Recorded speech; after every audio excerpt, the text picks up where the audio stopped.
In this video, I will show you how to use Base44 to build a professional app in seconds using just a simple prompt. Let's get started. I begin on the Base44 home screen and navigate to the creation box. I type in my prompt. Create a simple product catalog app.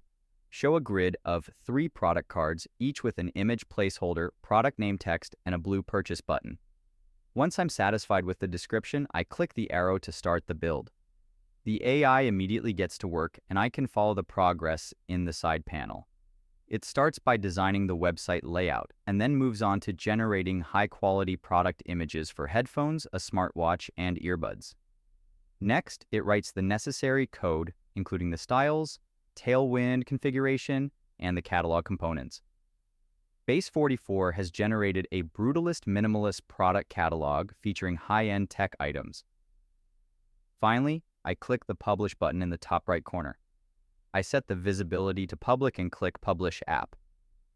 My new site is now live. I'll copy the link and open it in a new tab to see the final version. The site loads beautifully with smooth animations and a responsive design. And just like that, I've built and launched a functional product catalog app using Base44. If you found this walkthrough helpful, please consider liking the video and subscribing for more quick tips and tutorials.